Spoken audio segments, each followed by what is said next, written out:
Hi, Candace. How are you? Hi, Maggie. I'm doing well. How are you? Good. Thank you so much for joining me. I really appreciate it. Absolutely. So how is technology helping teachers build a better classroom?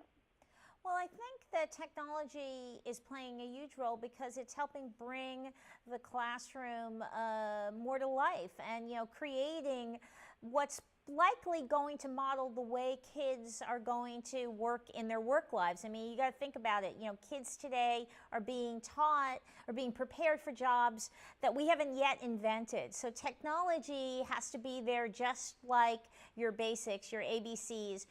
But managing that technology is the role of teachers and parents, and making sure that we're giving it to kids appropriately is the part of the puzzle we haven't always figured out yet.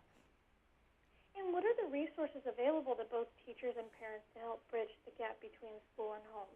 Well, I think there's a number of things.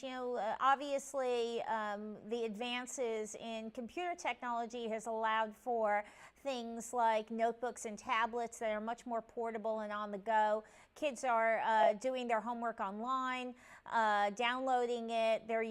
My daughter used a PowerPoint to argue why she deserved a bunny.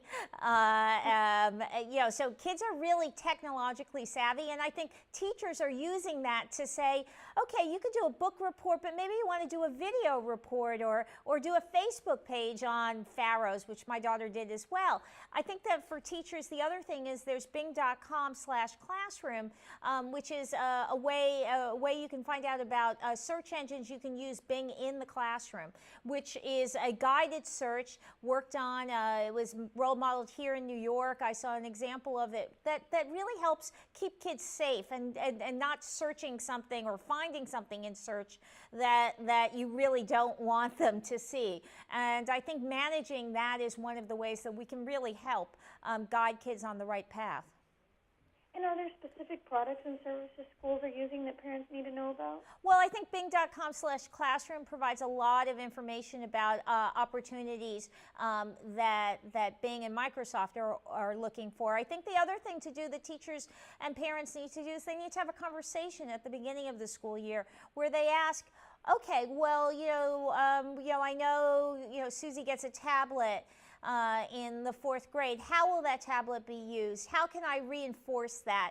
On weekends or in the summer, as kids get ready to go back to school, are there things that, programs that would help them in terms of refreshing their math or their reading skills? I think that, that's where the old-fashioned communication, conversation makes sense. Sending your teacher an email and saying, how do you want us to communicate during the year, and how can we communicate effectively? And sharing information all the time, not just when there's a parent-teacher conference, but giving insight on what's being done in the classroom so that you can really then follow that up at home.